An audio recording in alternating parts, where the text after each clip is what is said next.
Thank you. So with your blessing, I'm going to present from here so that I can speak to you, which I'm well aware and proudly serve at your pleasure, and I know you are my boss, so I want to make that very, very clear. And I want to also present to you because I know that's why all of you came out tonight. I want to just talk a little bit about how this came about. We've been in talks with Monterey County Office of Education to provide or lease 2 classrooms for one of their special ed programs. And in the process of our talks, it became known to us that there's a major construction project that's going to be started at the Monterey County Office of Education. And they're going to be tearing down their west campus. For those of you who are familiar with it, it's all their portable buildings on the west end of the Monterey County Office of Education. And what we realized is that project is going to start this summer. And they're going to have to find space for several of their departments. And so as we continue to talk, what we realized was there may be an opportunity for us. And when I say that, I want to be very clear. This is not a permanent agreement. This is not a proposal for a permanent closure. And I will speak to that several times in my presentation. Nobody wants to close Washington Union. I want to be very clear on that. This is an emotional issue. Everybody has some sort of a sentimental tie to the school. There is history. There is culture. It is a beautiful campus in an idyllic setting. What it provides kids is a beautiful experience in 4th and 5th grade. I fully acknowledge that, and I would be foolish if I didn't. I very well understand that. On the other side of this, in my 18 years in this district, and any of you who have taught in this district for more than a couple of years have heard the conversations. Every year it comes up in some form. What are we doing with Washington? Why do we keep Washington Union open? We have talked about it. We have talked around it. We have danced around it.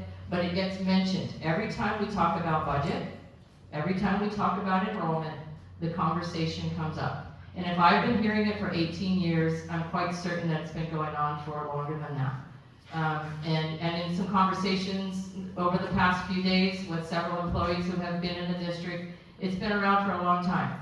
So when this knowledge came to us, and we were made aware of the fact that the County Office of Education was searching for places to house some of their departments temporarily, that sort of spawned this idea. And this has only been, I think this was about a week ago that this all sort of came to an inception.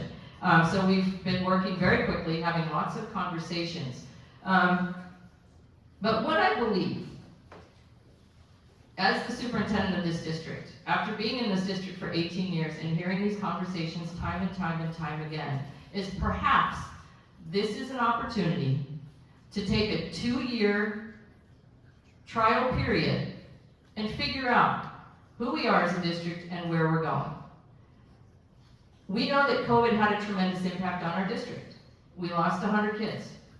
So, we've spent the last couple of years monitoring the enrollment very closely, working to make sure that we maintain our staffing levels and our student levels, and hoping that other districts are continuing to release inter-district transfers so that we can continue to bolster our enrollment.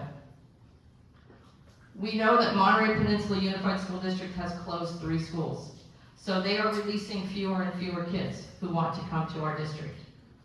Salinas City Elementary School District has bolstered their academic program by creating multiple schools that offer dual immersion language programs. They are no longer releasing. In fact, we don't have any new inter-district transfer releases from Salinas City as of today. 0. We probably won't know if they were releasing any until late April, perhaps May. They've been gracious to renew. So anybody who has an inter-district transfer out of Salinas City Elementary School District who is waiting on their renewal, you're going to get it. They've been fine with those. But they're not releasing new students. So the situation that puts us in as a district is waiting, fingers crossed, hoping that we get those students that will help to maintain at least a minimum level of enrollment for us to continue the programs in the manner in which we've been able to operate. So what that becomes is a pretty volatile situation for us, having to rely on somebody else to send us kids. So what I'm going to do throughout this presentation, and you'll have an opportunity to comment, and in that comment ask questions at the end of it. But I'm going to try to address what this proposal entails, what it will look like, and what it will look like at the end of 2 years. Okay? All right. So,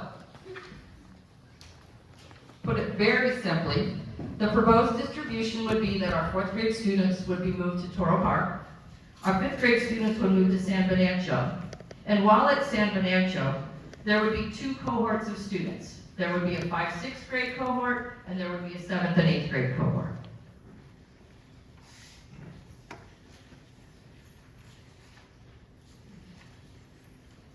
So at this point, I'm going to let Joe talk to you about the San Venancio campus organization, and he can talk about what the proposal is, or what the ideas are for using San Venancio's campus. No. Okay, so with regard to San Venancio, I know there might be some concern about 5th and 8th grade together, and we'll talk a little bit about this slide and the next slide. So we will be looking at arranging our campus as kind of a 2-school model, where we would have 5th and 6th grade together in their own kind of pathway, as well as 7th and 8th grade together in their own pathway. So that would be the route we'd be looking to take. I think it opens up a lot of opportunity. Gina will talk about program later and how we can continue to operate programs in a better way on a school site model, a 2-school site model. But something to look about would be a staggered schedule where our 5th and 6th graders would be eating lunch and having recess together, and our 7th and 8th graders would be doing the same at a different time. So we'd be staggering those as to keep some separation in the campuses. Something to look at for somebody, so for PE, if those of you familiar with San Venancio's schedule, 6th grade has PE all together. I would be looking to try to offer the same thing for 5th grade. That has some bonuses. That's PE every day for 5th grade. It gives the teachers an opportunity for a daily common prep. So it would be something that we would be looking into to really bolster the 5th grade program at the middle school. I think it could be very successful. We kind of already have that opportunity built in based on our staffing. So that's an option that could be great for us. The projected enrollment of the school would be about 310. Our highest that we found in the last 8 years was 338. So this would be less than we've been. When I first came here, some of the teachers that have been here for a long time, Jen, you've been here for a long time, we've been well above 330 for several years. So 310 would not be something we haven't done before. Oh, that's that. Yeah, that's what I was about. So that's pretty much all I have at the moment for San Venancio's structure. Yes, it would be a change, but we'd be looking for that 2-school model pathway to where there's staggered times and options for all kids 5th through 8th grade. Okay, thanks, Joe. The Toro Park campus, with our deaf and hard of hearing program and our 2 autism classes, the special ed classes that would be coming to us, along with the 4th graders, the projected enrollment would be somewhere around 390 to 400 students, which would be slightly above the highest enrollments experienced over the last 15 years. I think it was up to 390 in the late teens. So not a huge difference in enrollment compared to what we were pre-pandemic levels when we were at some of our higher enrollments. There might be some changes to some program delivery. I met with Lucy earlier today to talk about art, so I fully understand where art stands. Classroom, there may be some classroom music in TK through 3. We understand 4th grade has instrumental music. So one of the things we're looking at is perhaps adding a portable classroom up to the campus. That portable campus would be able to house instrumental music for our 4th graders, as well as perhaps house our art program, so we had a shared space. In addition, we may be able to make that available in the afternoon to our Time for Me program, so they have additional room for their programming as well.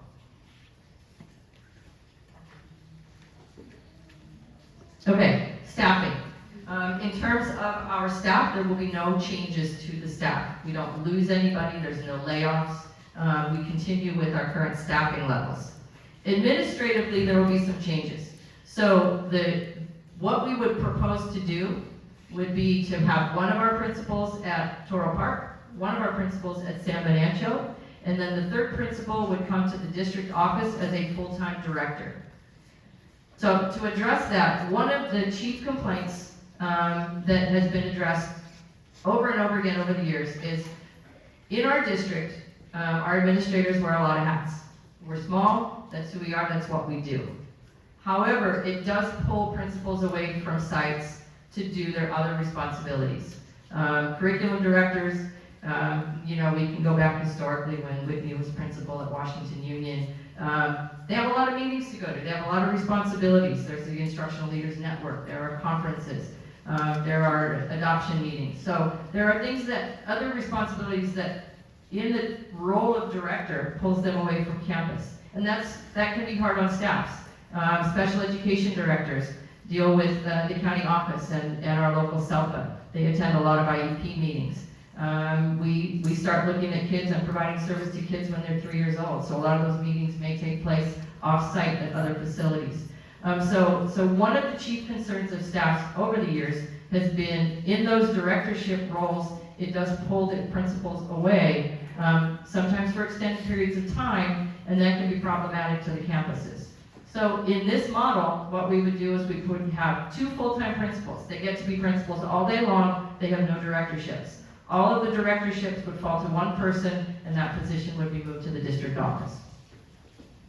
In terms of support staff, obviously there's going to be the teachers from Washington Union would go with their kids, so they would be housed in either San Benancho or Toro Park School. There is some support staff that would have to be reassigned. So the school secretary would be reassigned. Of our 3 school secretaries, 1 would be reassigned to the district office to provide secretarial support to that full-time director and also provide additional support to our CBO. So that would be 1 reassignment. One of our health aides would have to be reassigned. Most of you may know, we're looking at another meal service, which may provide hot meals to our kids next year under the Universal Free Lunch Program. If we're providing hot meals, it's going to change our food service program. So one of those health aides may be reassigned to assist us with that effort. One of our part-time custodians will stay on the campus to provide custodial support to the lessees who are taking over the campus. Our other full-time bus driver custodian will still be in the bus driver role and will be sort of on call and providing support where it's needed throughout the district with the other 4 hours of their day. The Washington Union librarian, Mrs. Shelby, will be coming over to San Benancho. As fate would have it, or just as situations go, the librarian at San Benancho recently resigned and will be resigning her position as of the end of March.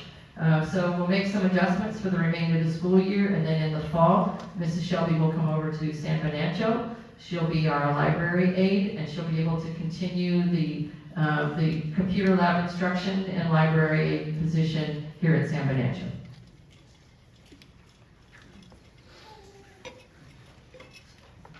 So I think I just addressed that slide, so I'm going to go ahead and move past that one. Oh, sorry, I'll go back to that. Okay, so the lease agreement, what does it entail? So, as I said earlier, this is a 2-year agreement, and it's a finite amount of time. It's not going to be extended. It is a 2-year lease. That's what Monterey County Office of Education is interested in. So, what we did was we evaluated what current lease agreements are, how much they charge per classroom, cost of custodial support, cost of utilities, and we put together an agreement that will be, the cost to Monterey County Office of Education will be $350,000 per year over the 2 years. So $700,000 is the agreement. In that time, that gives us 2 years. They take the campus, they agree to the terms of the lease. In that time, then we put together a committee. We have an advisory committee that's called the 7-Eleven Committee. Anytime you're looking at schools and considering whether or not to keep them open, there's a committee that has to be formed. It's an advisory committee. It's called 7-Eleven, and that's based on the parameters of the committee. It can't be less than 7, can't be more than 11. It will be represented by board, it will be represented by staff, it will be represented by parents, by admin, and we'll put together a committee that will look at everything. We'll lay it all out. We'll look at budget, we will look at enrollment, we will look at the cost to operate, and we'll look at everything to determine what we want to do. We don't operate in a vacuum. This isn't something where I just snap my fingers and decide. This is something that we will decide on as a committee. From a business standpoint, that's $700,000. I think looking at all the associated costs at the end of that will net out about $500,000. I think an important point needs to be made here, and that's in November we put a bond measure on the ballot. And the bond measure didn't pass. That bond measure would have given us some capital to make some improvements, to make some necessary improvements. We need a roof at Toro Park School, we know that. Shelley so eloquently pointed out we got a little leak in the roof here. So there are things in this district. Over the past 18 years that I've been in the district, we have operated on a very tight budget with not a lot of fat. We don't have a lot of extra. In 2013-14, when the local control funding formula was initiated, we knew at that moment that we were going to be the losers in that fund.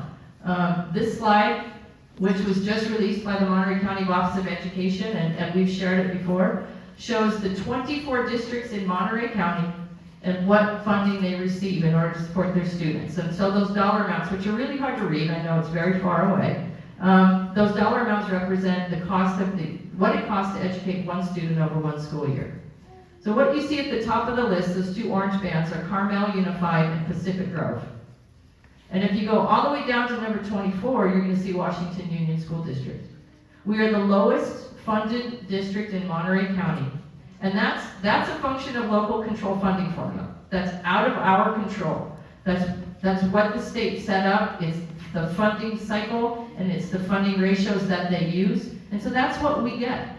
So our place in that line is not really going to change.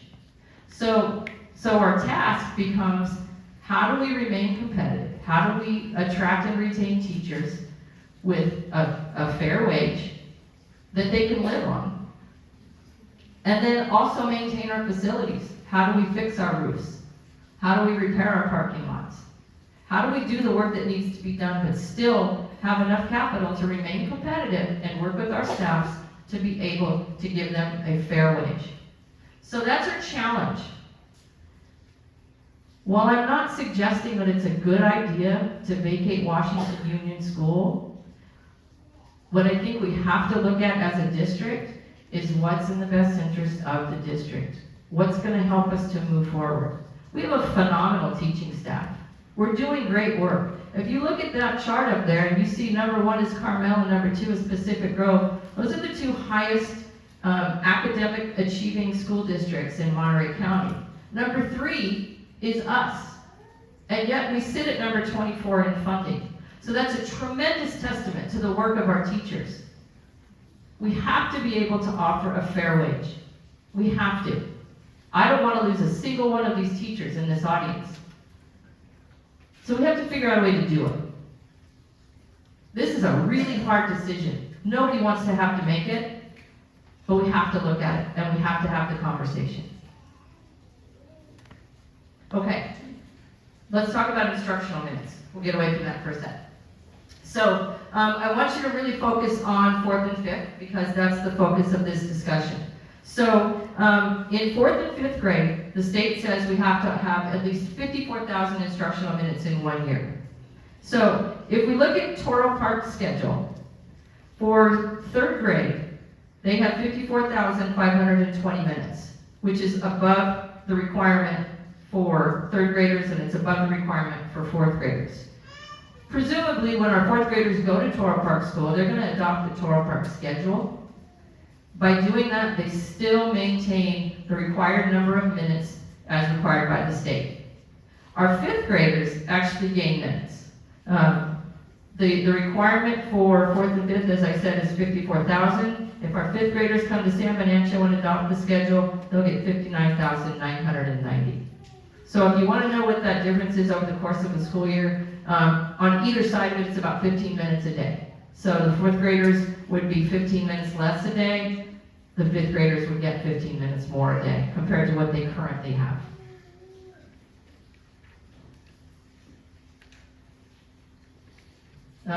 We talked a little bit about enrollment, but some of the concerns of the traffic impact. So pre-pandemic, at one of its highest enrollments, San Benancio was at 338 students.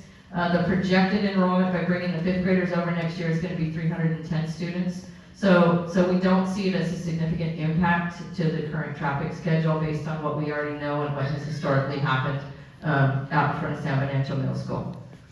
Toro Park, as I said earlier, is at pre-pandemic at one of its highest enrollments. It was 391. It should sit at about 400 with the changes we're proposing to make. In terms of district transportation,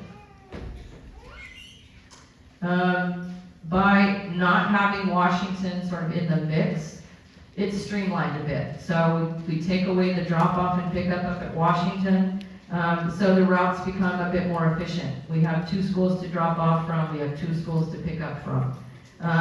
We'll have continued service throughout the district, but the stops may change just a little bit. We'll still go up as far as Markham, and then we'll turn it around and come back down. So, and we'll make sure we work with any families that, that live beyond the school and assist in any way we can to make sure that we're still offering a fair and adequate transportation for kids.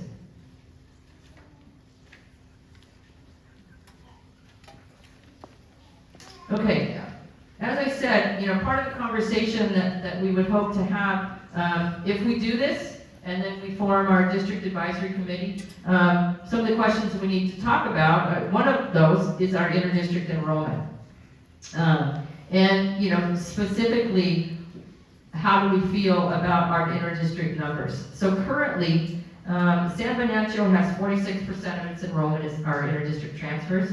Washington Union's at 39%, and Toro Park is at 45%, with an overall interdistrict enrollment of 44%.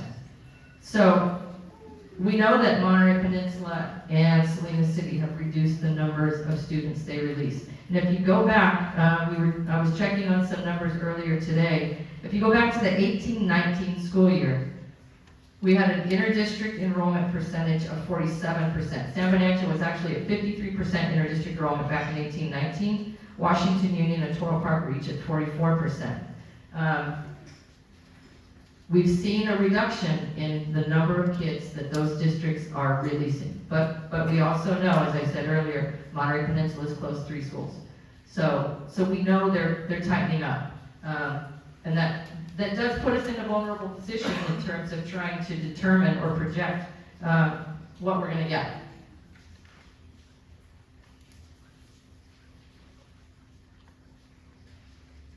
Okay, so program impacts. How is it going to impact the programs that we already have in place? So for our special education, our counseling, our time for me, we don't see any significant changes to any of that programming. Music and art and time for me, as I said earlier, there's a possibility. What we're looking at is putting a portable on the campus so that they can have some dedicated space for their programs. It may be a shared space, but it will still allow them to run their programs and have a space to do the music, to potentially do their hands-on art, and then in the afternoon, additional space for time for me. As far as our computer lab instruction, as I said earlier, the 5th grade will still have Mrs. Tracy, and they'll be able to use the library here at San Benancio and have a fleet of Chromebooks so that they can work from that. In terms of our social emotional support, we believe this is actually a bit of an add-on. So by consolidating down to 2 schools, Abel, our counselor, will split his time. He will no longer have 3 schools in the rotation, but he'll have 2 to to go back and forth between. We also have Caitlin Kaiser, who's our student support specialist. She'll be working out of Toro Park, which will give the fourth graders additional access to that. We have bully prevention specialists at both San Benancho and at Toro Park. So our fourth and our fifth graders would have access to those services, which they do not currently have. And then we have additional support at the schools from our Alhana counselor, some OT services, zones of regulation, and then our fifth graders would also have access to the wellness center at San Benancho. So there are services that will be accessible to our fourth and fifth graders that are not currently accessible.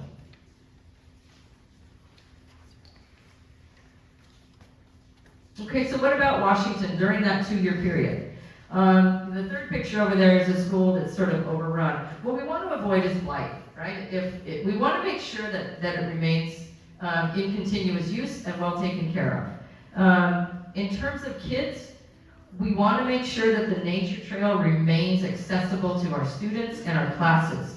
We want to be able to provide outdoor education opportunities, so that will all remain open.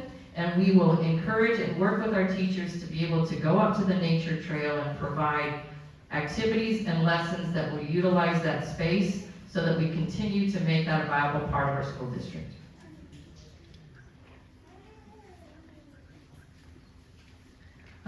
One of the questions that came up over the last few days was the cost to maintain Washington Union's campus. So, bottom line, it costs about $84,000 a year, maybe a little bit more, between grounds, custodial, and utilities. That's not teaching staff.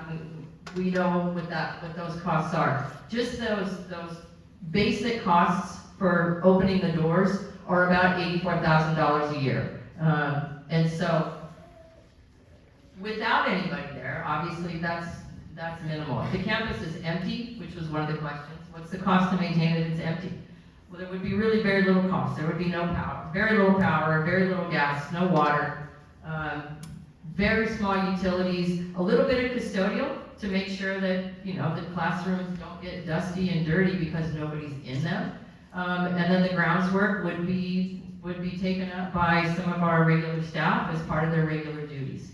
So nobody's suggesting that the Washington campus close and remain closed or be empty. It was just a question that came up. I want to make sure we addressed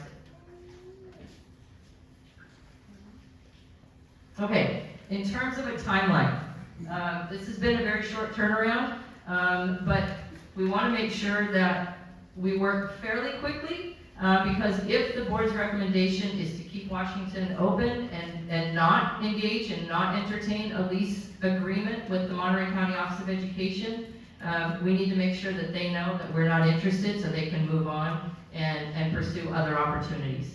So, I don't have a date, but I would prefer that the timeline be fairly short. We know that during that 2-year lease, we want to monitor all of those things. We want to put together that committee and make sure that we're monitoring our enrollment, we're monitoring the cost of doing business, and making sure that we're looking at who we want to be, what we want for our district in the future. And as I said before, that may be reopening or sending kids back to Washington Union after that 2-year period. And that's a board decision, and certainly one that should be entertained. And then a final determination based on the committee's work will be made at the end of that 2-year lease as to how we proceed.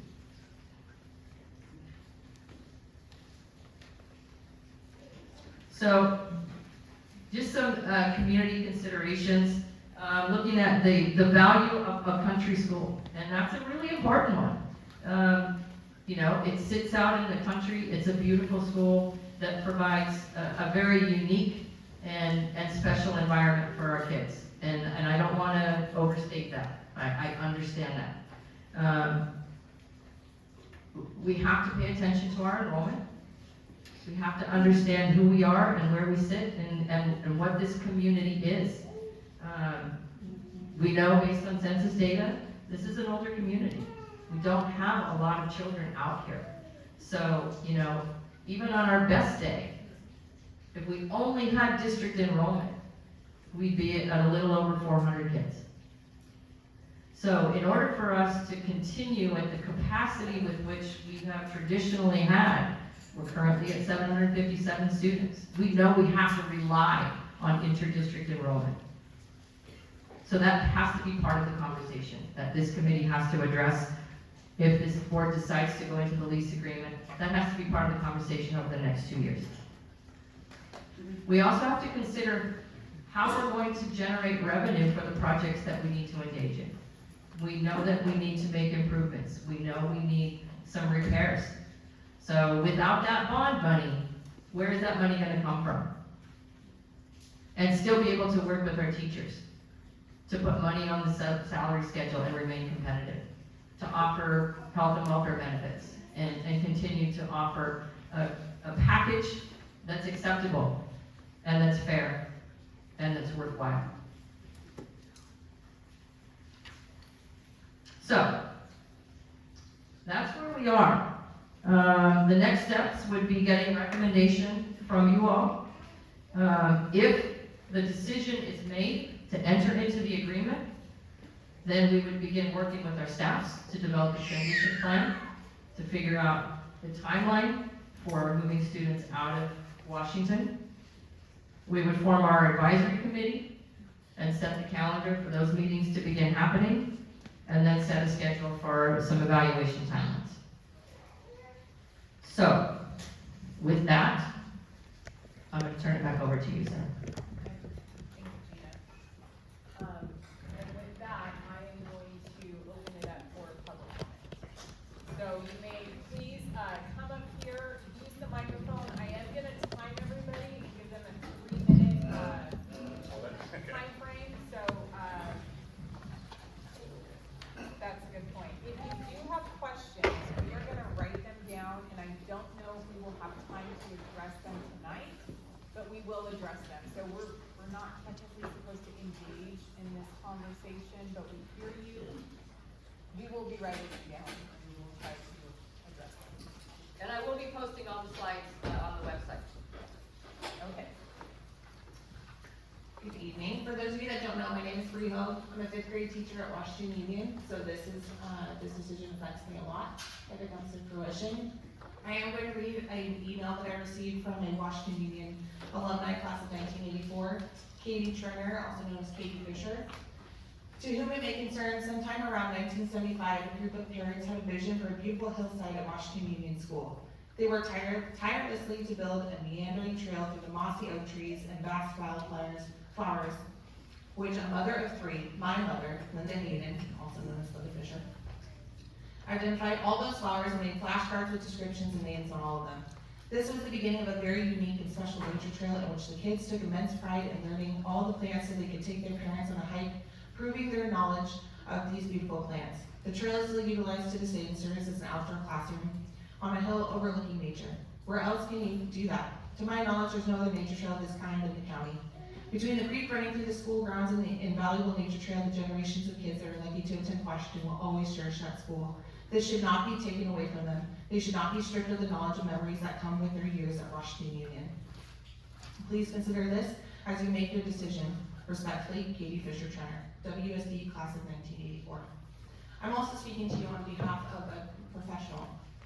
With my team here, I'm one of 3 experts in 5th grade. I've been in this district for 8 years now, so I've almost completed a decade in my classroom, room 8 at Washington, which was also my mother-in-law's kindergarten classroom, which was also the home of the campus of her father.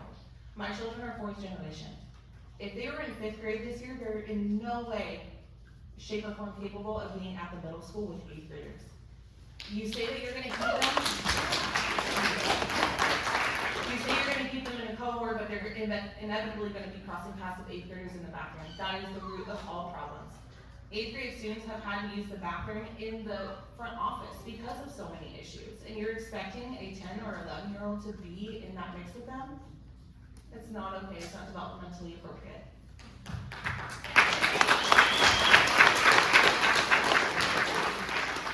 As a mom, I really don't want those opportunities to be stripped from my own kids. I have a kinder and a 2nd grader, and it would affect my oldest one, who's 4th generation coming through this district, and I'm not okay with stripping those memories of him that he wants to have that his dad had. his grandma, his great grandpa, aunts, uncles, cousins. So please don't strip that away from my son.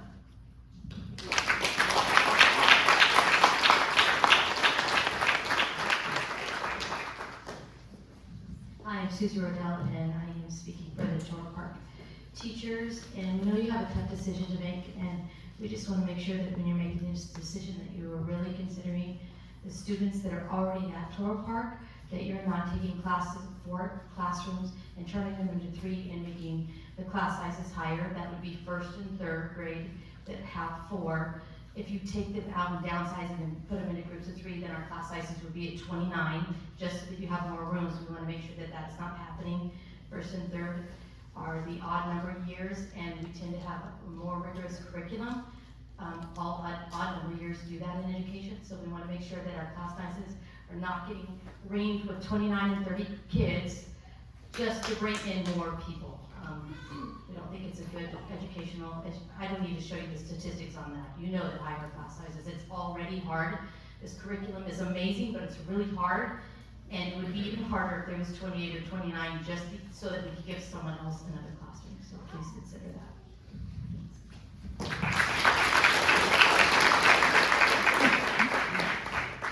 My name is Caitlin Battaglia, and I went to this school.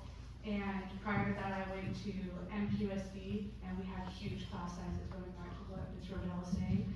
I came here and I tested out of every single subject because of the small class sizes. And I think that's a testament to your guys' school. But to also go back to what Ms. Pope was saying, I don't want my 5th graders with 7th and 8th graders. I don't know if you guys know what goes on in the bus, but it's very inappropriate stuff with 7th and 8th graders showing 6th graders and younger kids inappropriate things. It's just not what I want my 4th, 5th grader to go through. I also hear you say what's best for the board and what's best for the district. What about what's best for our students? Does that I think that should come before what you get, like education before money. That's just how I see it. Thank you.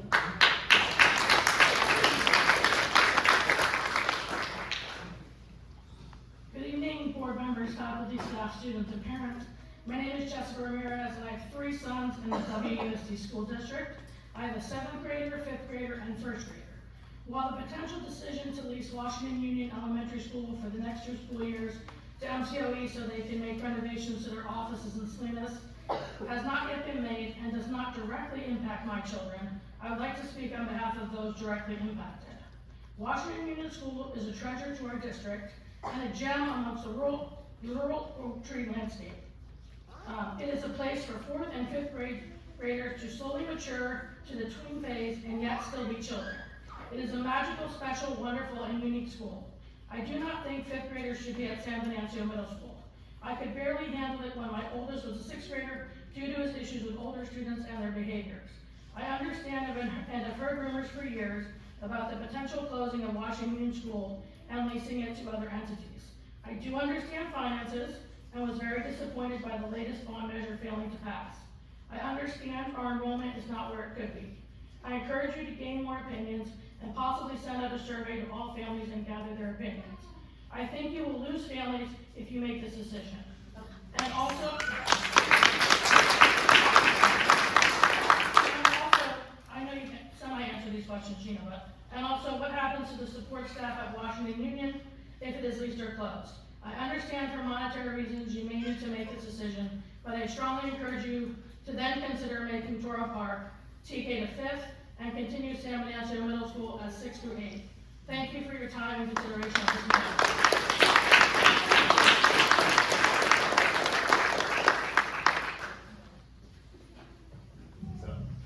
Good evening, my name is Justin Lindquist, and first I appreciate all of you guys for having to make these decisions. I also work for a special district here in Monterey County, so your financials are right on board with everything that I have to deal with in the one that I work for. So I understand. However, you mentioned earlier 18 years that we've been looking at this, hearing this problem and everything, so I'm fairly new to the district, but what other plans have really come into play? What was our plan 18 years ago should this situation come up? Financials, $700,000 with about 500 net, that's really not that much money. That does not sound like a one-time fix-all, we lease this thing a couple of years so this doesn't sound very temporary at all. This is a bigger decision than just the 6 months out that we're looking right now for the next school year. I need a 5-year plan. So we look at this now, what is the 5-year plan? I don't know how any of you guys can even vote on this right now without knowing what the future plan is. You could say yes now, we could probably kiss that school goodbye if that's what we're looking for. As far as the bonds, I used to be the guy who voted down everything that would raise my taxes. However, I started looking at it, this is my community, I didn't want to vote for one that did. It was poorly written. It needed to be itemized exactly what it was going to. When people asked me, it said improvements at the end. Usually I'm also used to be the guy who said, they're just gonna give them some raises. As a public employee, of course, I want a raise. However, we are losing teachers. We do have other teachers coming in that want these jobs here locally, but they are looking elsewhere. If we want to start talking about a big 5-year plan and even save this in the next 6 months, look at bonds that would be itemized with salary adjustments for the teachers, and that we can move this forward to keep this school.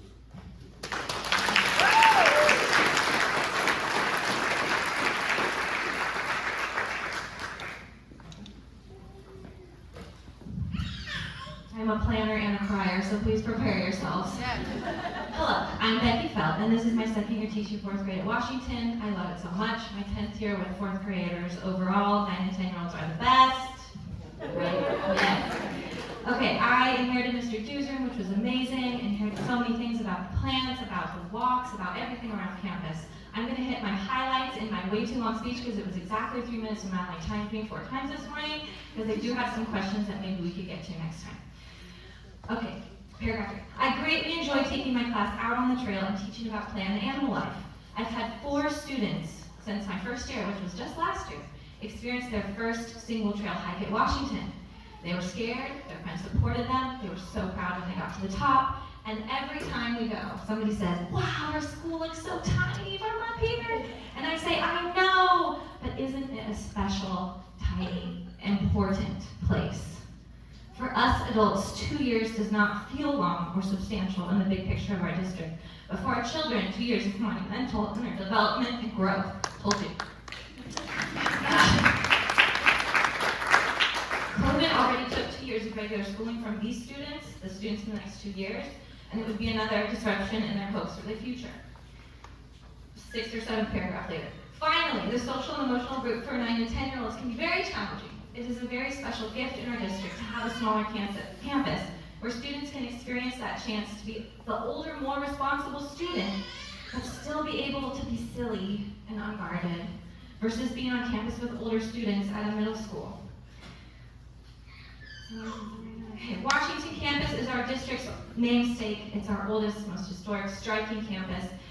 I find it amazing every time a new student is coming on campus and taking a tour, as late as last week, and I can see their face look so excited that this could possibly be their school.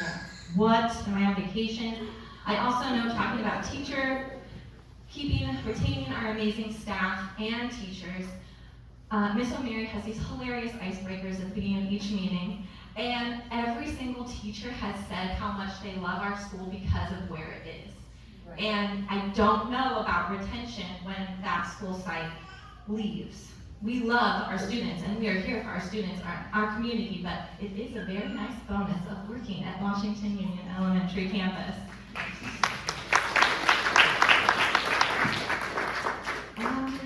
My daughter Madeline would miss this chance. It's something she's looked forward to for so long because my husband Aaron went to this district.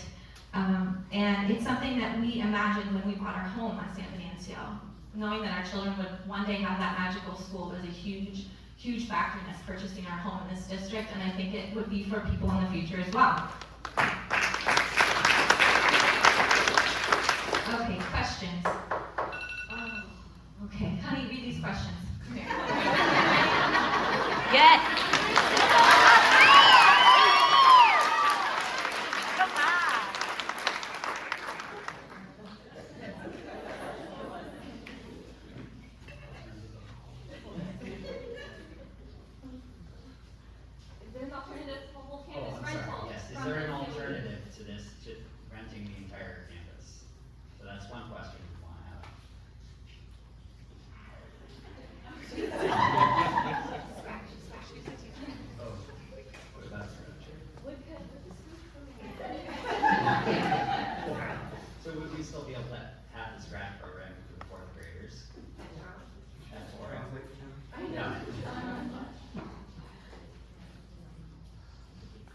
So, yeah, all right, so one concern that I had is that, so sure, the lease is for 2 years because of the construction, but if the construction is delayed or takes longer than expected, as often happens, is it gonna get extended with a further lease? So that would be one concern.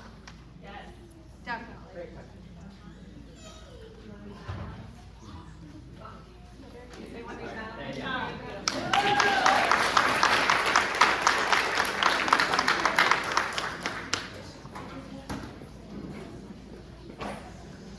A lot. Shouldn't be surprised. All right, dear School Board of Washington, I think this is a horrible idea. I would like to tell you why. Just because I'm a kid, I still deserve a say in this, especially as a third grader from Toro. Here's what I have to say. I will do anything to stop someone from crushing my dreams of going to Washington. I want to go to another campus, the most beautiful campus. I want to be able to go into the unknown, like we are singing in the end of our school performance. I want to be in a new place to learn and explore. I, as a 5th grader, do not want to go to school with 6th, 7th, and 8th graders. Another friend has told me they don't want to go to middle school yet either as a 5th grader. In addition, we need some of those extra classrooms at Toro for special projects and activities, like animal projects, Valentine's Day boxes, and so much more. We also need the Time for Me rooms for the Time for Me kids. They need space to do their special activities as well, like the pumpkin contest, art projects, and elections. Finally, I'm worried we would not be able to do some special activities they do at Washington at Toro campus, such as Taco Tuesday, Spirit Dress Week, Student Council, and Hot Chocolate Day. As you can see, it is wrong to close Washington from us for 2 years. A lot of us are not going to experience this special time at Washington. Sincerely, Madeline Phelps.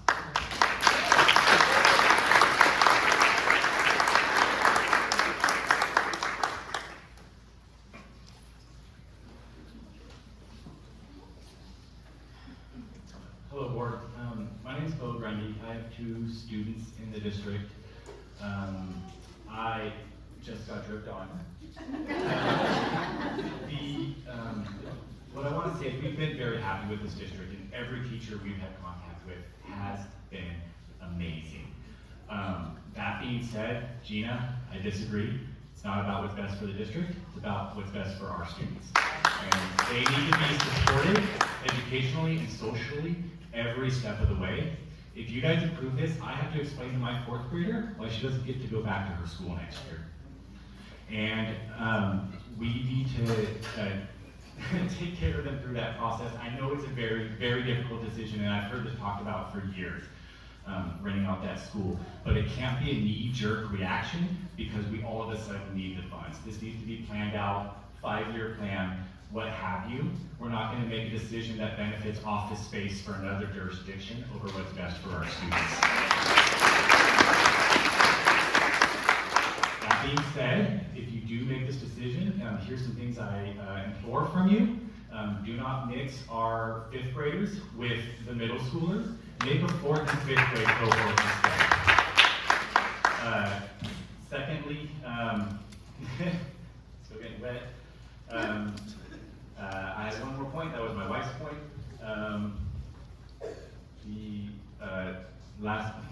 I'm sorry, I lost my steam there. Don't mix the 2, 4th, and 5th, Right. and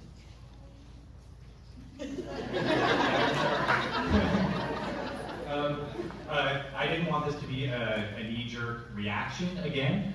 So if you do have to make that decision, don't do it immediately, phase it. Let our 5th graders, or let our 4th graders finish their 5th grade there. So they're not taken away from their school. That's if you have to make that decision. Thank you.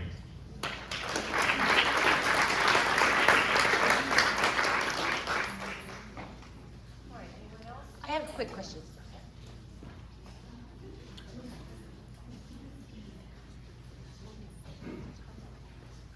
Hi, Board. Whitney. So, quick questions that came up during the presentation, which, Gina, you said this came up a week ago, and that's a whole ton of work you did in 1 week. So, I was wondering, first of all, why the county waited until now to find a place to rent for their renovation. Secondly, I was also wondering why they need to rent some place, because apparently, like, during COVID, everybody worked from home, right? Including that administration maybe, they could probably find some other place to work. I don't feel like our students should have to be put in portables, and all of our students would have to be, or excuse me, the teachers have to relocate their classrooms, which a lot of them have been in for, obviously, at least 8 years. Yeah. So, I just really hope this doesn't happen. My first time on campus was just a few weeks ago when my daughter got to go to softball. I have a first grader and a preschooler. And it's one of those schools where everybody who walked through it was like, holy cow, look at how much more there is. I drive by that school every single day, going out into town. It is phenomenal. The thought that my family and children, well, it's not gonna be temporary if it gets rented out. Because they won't be able to get to go there, it's awful. So, looking forward to hearing the answers to questions. Thank you. We're gonna take one more, and then we need to move on, and we're gonna try to answer some questions, and then move on with our board meeting. Awesome. Yep. My name is Laurel Browning. My question is how and when would the advisory committee be formed? How would we as parents be able to come onto that advisory committee? And when does that decision need to be made by? Thank you.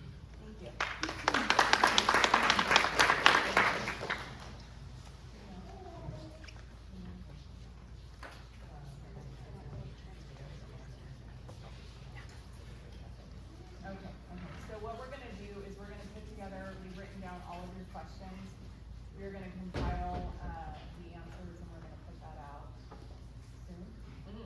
With some more information, and, thank you everyone for coming out. It is a hard decision, and we value your input, we want your input. You know, I don't know if you guys wanna say anything, because this is such a, not heated, but it's emotional. It's emotional, thank you, that is the word. It is an emotional topic, that we all have opinions on, we all have a history of it, Washington, in some form or another, so we hear you, we understand you. And we will come back with all the information we can have.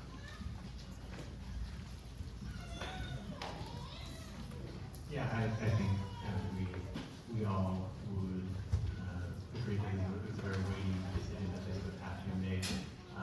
As a father of a fourth grader right now, I would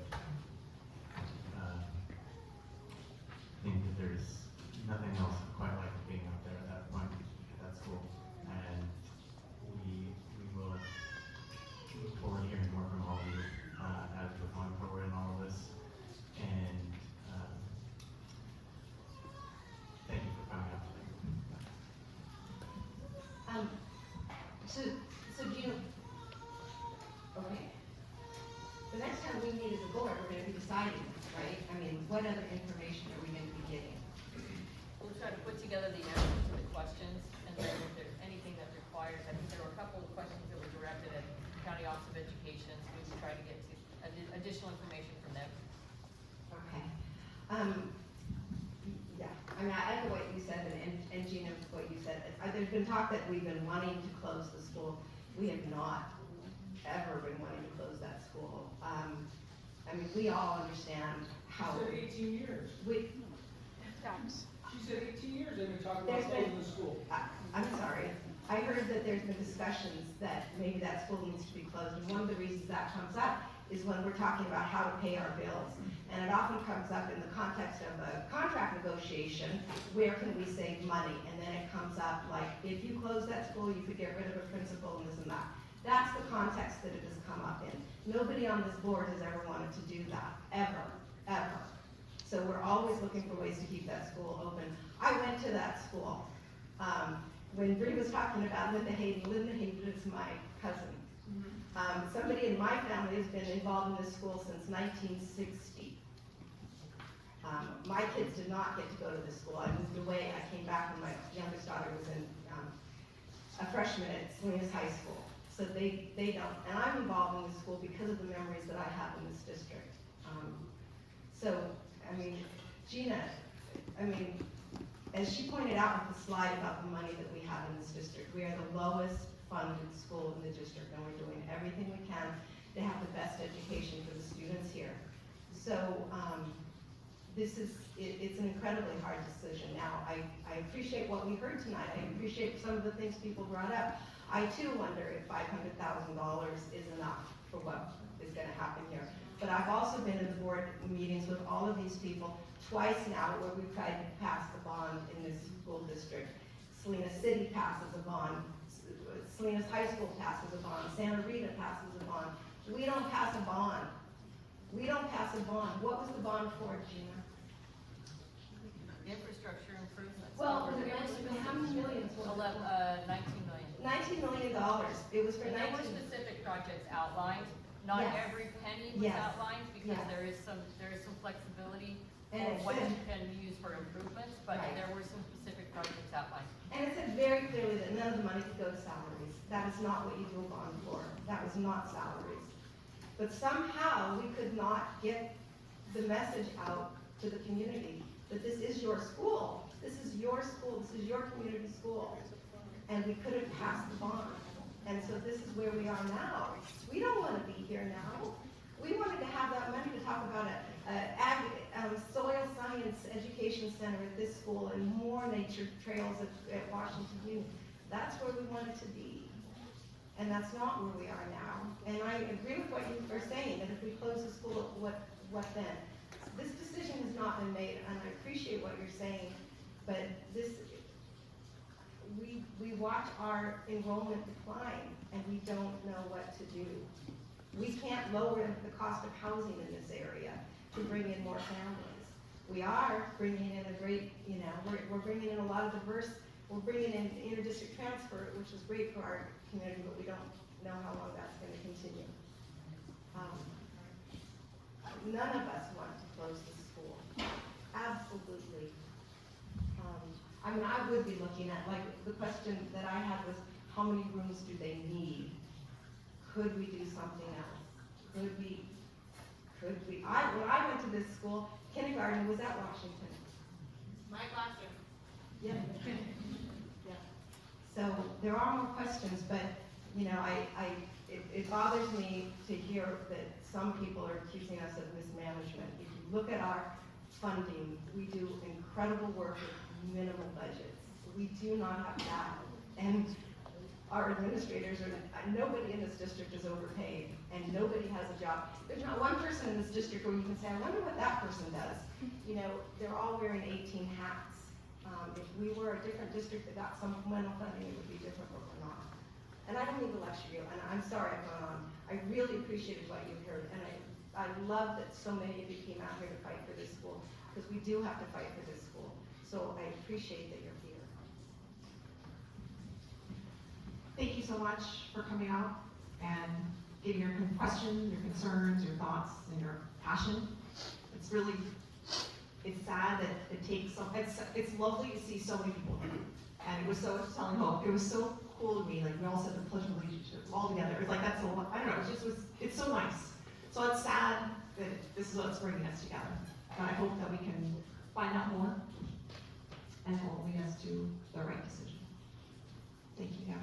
Is that your decision? The board makes that decision, or do the public get? Yeah, do we get a choice?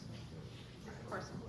Do you guys understand how hard it will be to open this school back up? Why doesn't San Venancio close? If we can barely make it now, and the funding is so bad now, As you say. and we have no fat, and it's been going on for 18 years, do you know how hard it will be to open the school back up? It's not gonna open back up. Exactly, say it. You just have to really understand that. And it's not, don't kid yourself over 2 years. Because if you shut it down, it's not opening back up. I appreciate everything that you said, and we understand that. We understand every single concern. And I want to be clear, I think I may have been a little bit misinterpreted here. When I say we need to form a committee to look at what's best for the district, The students are our district. I meant in no way to demean the importance of the children of this district. That's why we show up every day. So I don't want to be misinterpreted on that. We heard you loud and clear. I hear your concerns. This is a very difficult, this is a board decision. It will be a very difficult decision for this board. So what we're gonna go back out now and do is we're gonna get answers to every question that was asked. We'll share those questions with you. I will share them with the board. And we'll reconvene probably very quickly. We'll probably have to schedule a special board meeting to consider this, and we'll go from there. So I do appreciate everybody's input. I appreciate your comments, and I appreciate participation in this meeting. Can I say, Sarah, if you have more questions after listening to what has happened, please send them to Gina so that they can be answered as well. Okay, all right.